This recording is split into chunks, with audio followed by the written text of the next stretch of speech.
बांग्लादेश में प्रोटेस्ट हो रही हैं and you wouldn't believe it, anti India protest हो रही हैं। वहां पे इतनी ज्यादा भीड़ आ गई, इतना ज्यादा केओस हो गया, इतनी ज्यादा सिक्योरिटी बिल्डअप करनी पड़ी कि इंडिया के दो जो वीजा सेंटर थे वही क्लोज करने पड़ गए। एक ऐसा देश जिसका बनने में ही इंडिया का इतना बड़ा हाथ रहा हो एंड हिस्टोरिकली जो इंडिया से सबसे करीब रहा हो। इनफैक्ट ये तो सेट ही था कि जो भी नया प्राइम मिनिस्टर ऑफ बांग्लादेश बनेगा वो सबसे पहले इंडिया ही विजिट करने आएगा। पर इस बारी उल्टा हो गया। जो इंटरिम गवर्नमेंट के हेड है मोहम्मद यूनुस, वो instead of coming to India वो सबसे पहले चले गए चाइना। मोहम्मद यूनुस इंडिया आना चाहते थे पर इंडिया ने ढंग से रिस्पॉन्स नहीं दिया, इसलिए वो चाइना चले गए। एंड आज के डे बांग्लादेश के अंदर एंटी इंडिया प्रोटेस्ट चल रही है। ये कोई छोटी मोटी बात नहीं है। एंड मेन कैपिटल ढाका के अंदर ऐसी प्रोटेस्ट हो रही है। तो फैक्ट्स कुछ ऐसे लाइन अप होते हैं कि इनकी जो फॉर्मर प्राइम मिनिस्टर है शेख हसीना, वो डिक्टेटर लाइक एटीट्यूड था उसका। वहां पे इतनी ज्यादा प्रोटेस्ट हुई कि उसको वहां से बाहर ही निकलना पड़ा। लोगों का ये भी कहना है कि सीआईए का इन्वॉल्वमेंट था, ये वो। इसमें मेरे दो पर्टिकुलर पॉइंट्स है, ठीक है। सबसे पहले तो कि अगर सीआईए लेड प्रोटेस्ट थी तो जो इंटरिम गवर्नमेंट बनी वो why is it closer to China than to the United States of America, ठीक है। उसके बाद इस टाइप की थ्योरी स्प्रेड हो रही थी इंडिया में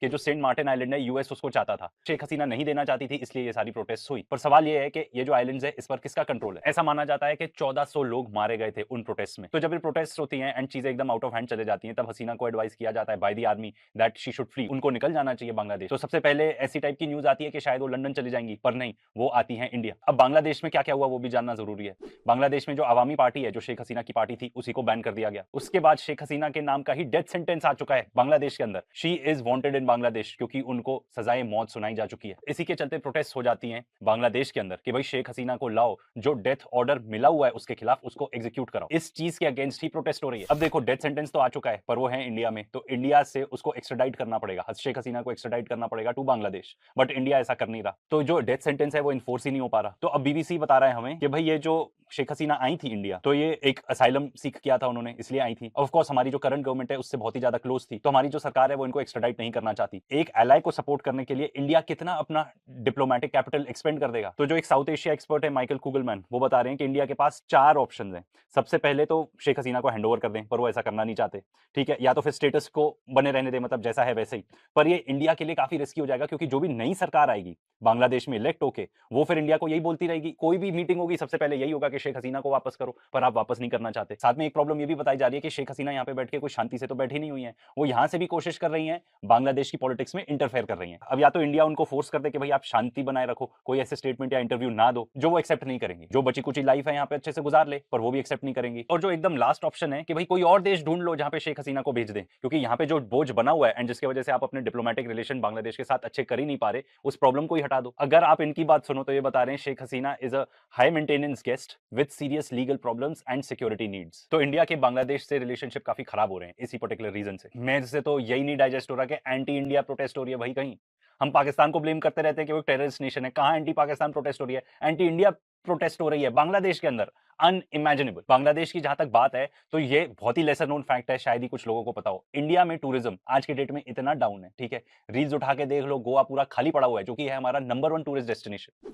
पर हमारे यहाँ पे Bangladesh is the second biggest source of foreign tourist. सबसे ज्यादा अमेरिकन हैं, उसके बाद बांग्लादेशीज ही हैं। किसी को भी नहीं पता होगा। पर ये भी बात ध्यान रखने की जरूरत है कि 2024 में जितने आए थे उससे ज्यादा 2023 में आए थे, तो ये भी डिक्लाइन हो रहा है। एंड वहां पे अब वीजा सेंटर्स बंद हो गए तो भाई ये कैसे आएंगे। टूरिज्म इंडस्ट्री हमारी ऑलरेडी कोई बहुत अच्छा नहीं करती है, ये एक और बड़ा उसके ऊपर चैलेंज आ गया। एंड जहां तक चैलेंजेस की बात है, इंडिया के फॉरेन पॉलिसी चैलेंजेस तो यहाँ चालू ही होते हैं। सबसे पहले तो जो हमारे पड़ोसी हैं उन्हीं की बात कर लेते हैं। नेपाल की अगर बात करें, वहां पे जब जेनजी प्रोटेस्ट चल रही थी तब इंडियन मीडिया को कैसा ट्रीटमेंट मिला था। एडिटर एक आध क्लिप दिखा दो यार जरा।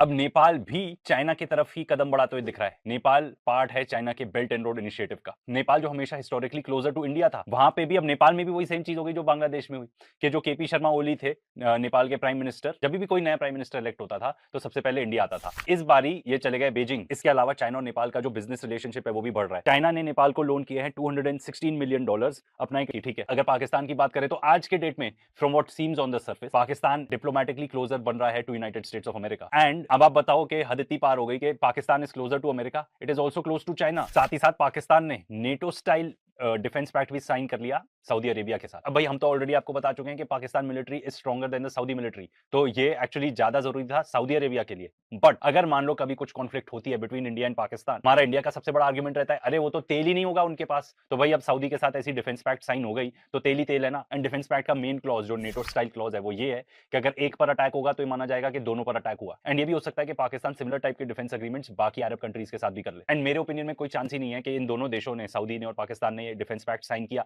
Without the approval of the United States of America. America ने डेफिनेटली अप्रूवल दिया होगा कि ठीक है करो। इसके अलावा अमेरिका हम पे तो टैरिफ्स लगा रहा है और पाकिस्तान को फुल सपोर्ट कर रहा है F-16 के लिए, ठीक है, उनको अपग्रेड करके दे रहा है, ठीक है। साथ ही साथ चाइना प्रोवाइड कर रहा है 5th जनरेशन जेट्स। हमारे 5th जनरेशन की तो अभी अनाउंसमेंट हुई है कि कुछ करेंगे।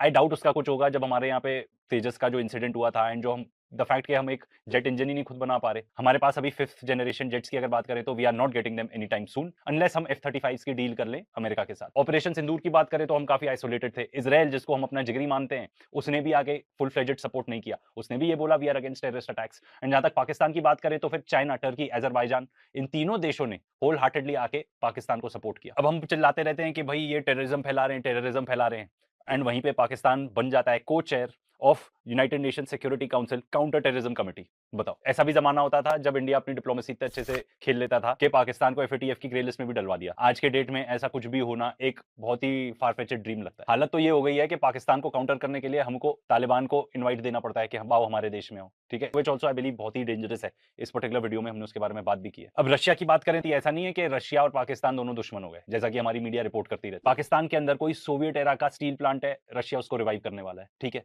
साथ ही हमने रशिया के साथ कोई भी डिफेंस डील नहीं की। अभी व्लादिमीर पुतिन आए थे बट कोई भी डिफेंस डील नहीं की गई। इनफैक्ट इस टॉपिक के ऊपर तो हमने पूरा एक वीडियो बनाया कि शोर ही ज्यादा था व्लादिमीर पुतिन की विजिट का, ऐसी कोई खास डील हो ही नहीं पाई दोनों देशों के बीच में। अब बात करते हैं थानेदार ऑफ द वर्ल्ड अमेरिका, जो हाथ धो के हमारे पीछे पड़ा हुआ है। यूएसए एक ऐसा देश था जिसके साथ हमारा ट्रेड सरप्लस था, $47 बिलियन हम वहां पे ज्यादा एक्सपोर्ट करते थे।